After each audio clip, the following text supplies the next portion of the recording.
Hello, welcome back. It's so good to see you. And if you are new here, nice to meet you. I'm Monty, and today I wanted to talk about the Kindle algorithm actually doing me a solid and recommending a spin-off series from a series I read a while ago that I super enjoyed. And I thought that it might be fun to talk about that original series and give you some thoughts and my views on it, as well as then we'll talk about the spin-off series that I'm currently reading and how I'm thinking and if I'm enjoying that. So full disclosure, I love this series. It was so much fun to read. And it's a series that probably not a lot of people have heard about. There's not a ton of reviews on it on Amazon and Goodreads, so I thought I'd share it with you. And what I want to do is kind of tell you about the premise of the series, go through each of the books. There will be no spoilers, just a really brief overview, what I liked, what I didn't like, and then we'll talk about the spin-off series. So if you are interested in that, let's jump in. This series, if you haven't read the title or seen the thumbnail, this is the Court of the Underworld series by Alessa Thorn. And this is a 7-book series. It is a mythological urban fantasy romance series that takes place in futuristic Greece, not too distant future. And the premise of the story is that modern day Greece, like now, goes through a civil war. And because of that, their economy collapses and the country is kind of in ruins. And the gods of old come out of hiding to help rebuild the country and the economy, and they do that through modern day industry and business. And this series really takes the baddies, the villains and monsters of classical Greek mythology, and gives them a new modern twist and lets them have their own stories and their happily ever after. And I thought it was super unique when I read it. It was really enjoyable to read. I think the author writes characters wonderfully, and it was an interesting little universe that she has created. The Court of the Underworld, of course, is headed by Hades, the Lord of the Underworld himself, and he has established a court around him that consists of characters that were gods, demigods, titans that were in the underworld or were kind of shunned in classical Greek mythology. And he has found all of these characters and brought them to modern day Greece. And the city that he rules is Styx, which is built on the ashes of the city of Corinth. And the first story takes place 20 years after Hades has taken over the city. So he is well established, and not all of the mortals of the city actually believe that they are truly gods and demigods and supernatural creatures. And some people just believe that these very powerful people have surrounded themselves in the mythos of this, and others truly do believe they are actual gods. They do kind of keep a low profile with their god powers, but they have actually rebuilt the city and run pretty much everything in it. They own a lot of the businesses. So there are a couple of warnings I need to give about this series. It does contain love scenes. It does contain swearing, a lot of swearing. It does contain some violence, even though it is not super gratuitous, but there are fight scenes, and so there is violence. And also some characters are kidnapped or held hostage and imprisoned, much like your classical Greek myths. But I want to put those trigger warnings out there just in case that you may be sensitive to that. This might not be the series for you. So let's go ahead and start with book 1, which is Asterion. And Asterion is the retelling of the myth of the Minotaur. And this is the first book of the series. We kind of get introduced to a lot of the characters of the Court of the Underworld. But the main character is Asterion, the Minotaur. And Asterion is a club owner. He owns the Labyrinth nightclub, which is part nightclub up top and underground fighting pit below. And that's where competitors come to run the labyrinth and fight different opponents and the elite of Greece can come and bet on it and watch this underground fighting. I will say all the participants in the Labyrinth fighting pit are completely voluntary. They compete for prizes, and they have like on-site medical. So yay for Asterion. But Asterion is this club owner, and of course his boss is Hades, who also has interest in the club. And as a club owner, Asterion is a public figure, and he's very high profile. This is where we meet our heroine, Ariadne, and she is an assassin that was raised in a temple that was dedicated to training girls to grow up to become assassins. And she is given a contract to take out Asterion. And this story is really their story of reconciling that one of them was sent to take out the other. It's definitely an enemies to lovers romance. I absolutely loved it. It was great. I love Ariadne. She's such a good character. She is all business. She takes no prisoners. I absolutely loved Asterion because he is not the monster he was painted to be. And one of the criticisms I saw really heavily of this book was the fact that Asterion is vegan. But I love that because it makes sense. I mean, he's a Minotaur, which means he's half cow. And if you think about it, cows like to graze on grass and other plants. And of course, he's not going to, eat cheese and drink milk from cows. He's a grown man. He's not a baby anymore. So I loved it. The only criticism I have of this book is it is a first book, so it does have some pacing issues, but they're really minor. So the second book of the series is Medusa, and this is a retelling of the Gorgon myth. And of course it stars Medusa, who is the owner and CEO of Serpentine Industries. They are a media firm. They handle all of Hades' PR work. They also do a lot of broadcast and other media stuff. And Medusa is a queen. I loved her. She is no nonsense. She is all business. She does not suffer fools gladly. She has a sculpture garden as tribute to all the mortals who have tried to get one over on her. And she is absolutely a boss. I loved her.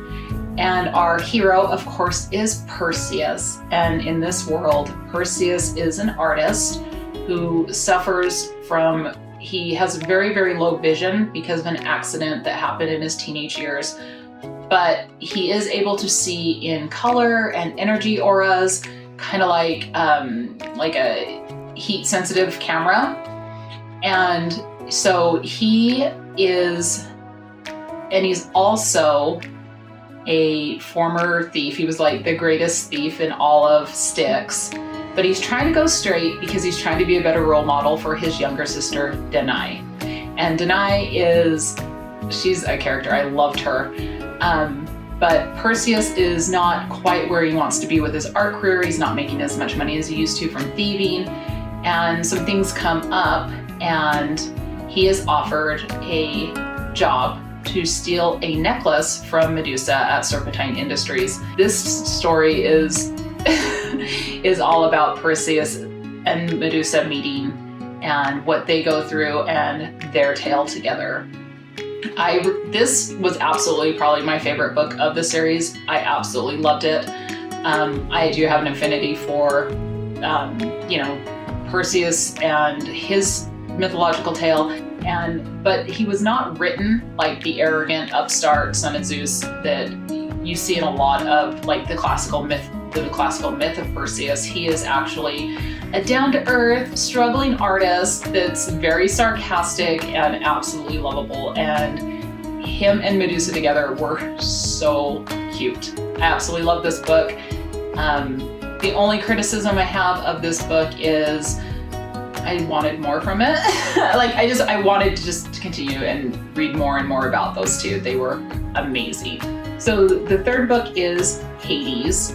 And Hades is, of course, the ruler of Styx, and officially he owns most of the businesses within Styx and kind of calls the shots there. There's some bad blood between Hades and the Queen of Athens, Demeter.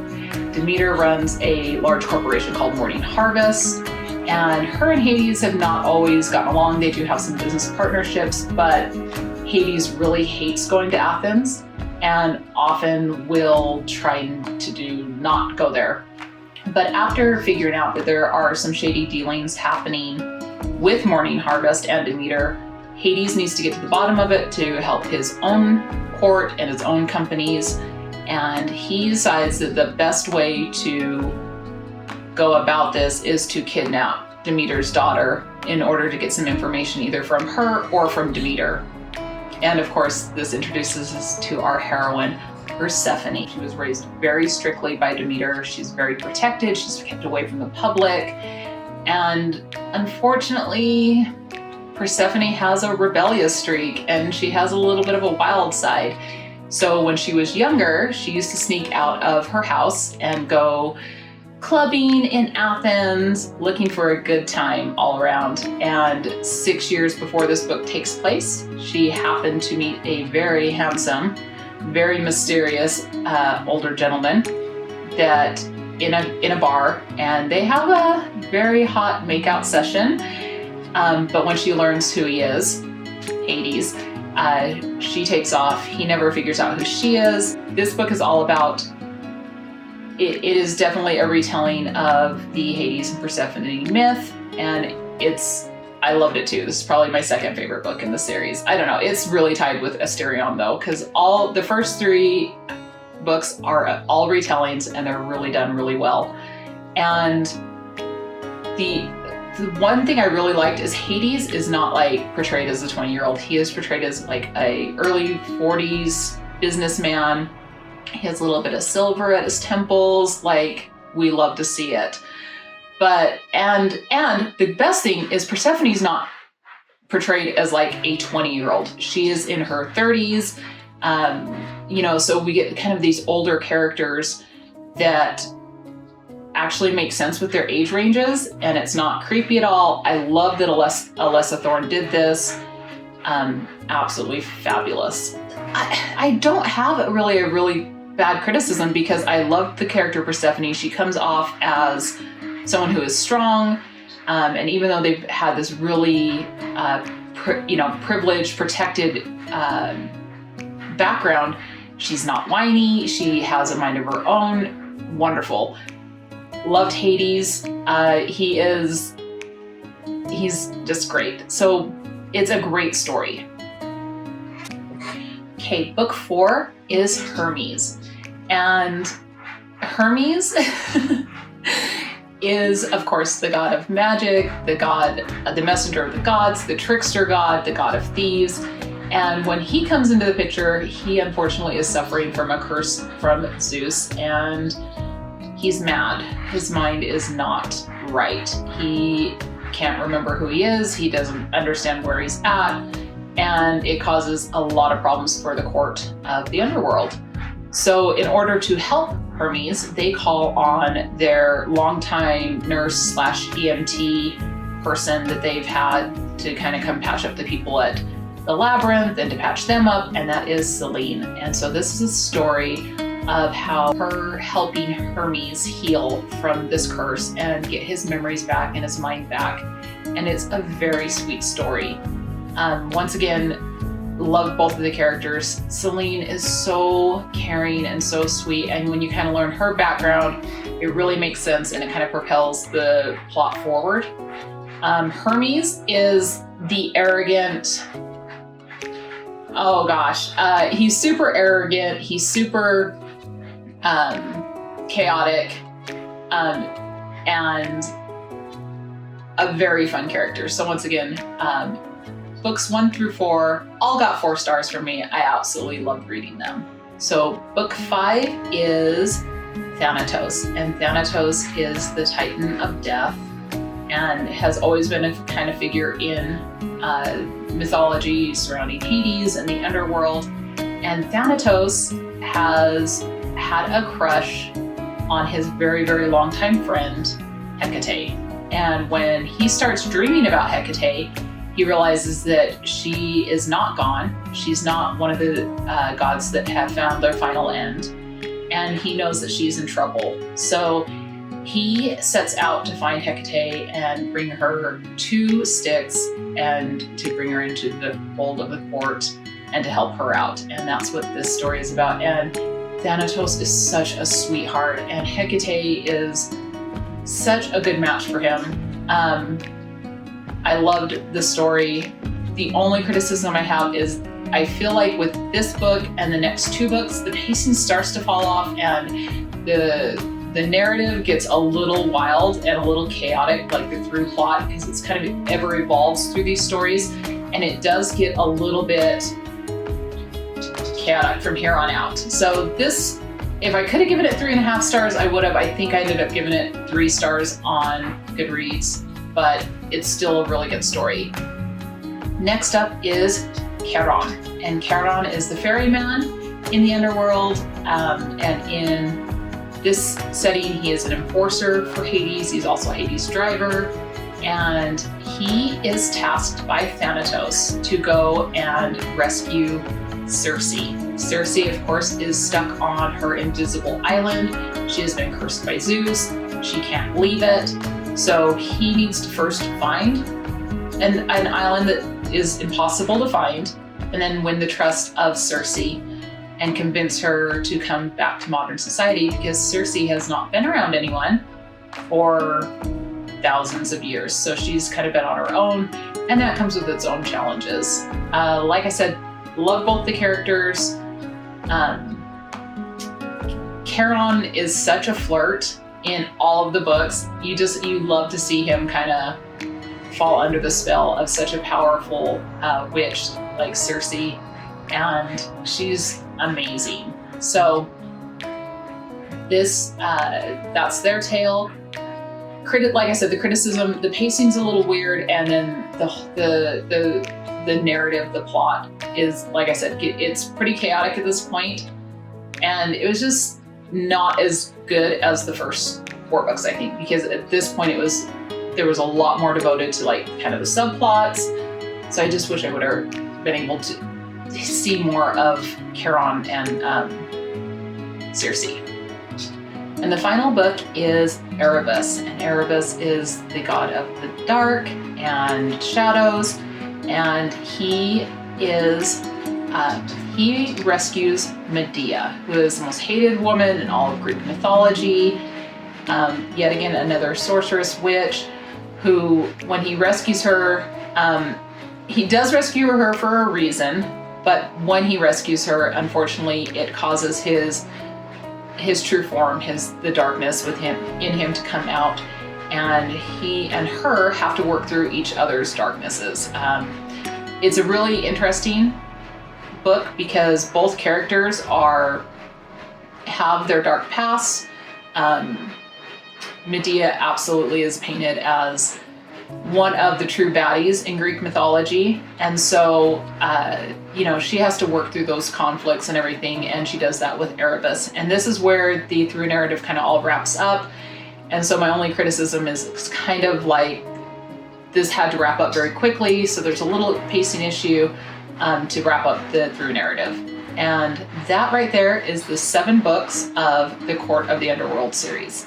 The spin-off series is pretty new, and I am so excited for it. Like I said, there are 3 books that are currently out. I don't know if there's going to be any more.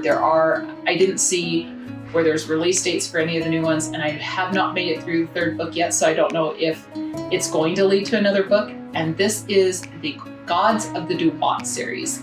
So it is the Egyptian pantheon. It absolutely does exist in the same universe as the Court of the Underworld, and there are some crossover characters that happen. It is so much fun. The first book is Set, who is the god of chaos and the god of protection. Absolutely loved it. The second book is Thoth, who is the god of magic and a character that is just a character unto himself. And I absolutely love that book. Wonderfully paced, wonderful development. I loved the heroine, I loved him, so good. And I'm currently reading the third book, which is Anubis, which I have a very soft spot for Anubis in Egyptian mythology. And of course, this book is, although it seems to me that this is following Egyptian mythology a lot closer than the Court of the Underworld followed Greek mythology, especially with relationships and how the hierarchy of the Egyptian gods worked and their interrelationships. It talks a lot about that and makes and kind of explains how that all works. So the family dynamics are awesome. I hope there's more. I hope she writes more in this series. And there are other, in all her books, even though the title characters are what the book focuses on, other characters from that pantheon do make appearances. So we've already seen some other gods from Egypt come up and goddesses, and it's wonderful. But oh, I'm so hoping for Bast, like, please. But yeah, so that is, and all of this is kind of under her God universe, universe of gods umbrella. So please check it out. Alessa Thorn is excellent at writing female characters. If you're looking for strong female characters that aren't super abrasive, but definitely can hold their own and are absolutely not whiny or anything like that, Alessa is such a good author for that. And this series is awesome. So let me know, have you read The Court of the Underworld? Did you enjoy it? Are you going to check it out? And if you have read The Court of the Underworld, have you read The Gods of the Duat? Are you going to check that out? Because like I said, I was super excited, and but let me know your thoughts, and you can always let me know in the comments down below. And if you want to see some more from me, some more recommendations, I do have some sci-fi recommendations coming up, some series that I'm super excited to talk about. So if you're interested in that, consider hitting the subscribe button, hit the bell notification so you know when I post. And if you did enjoy this video, please give it a thumbs up. And until next time, please take some time for yourself, and love you, bye.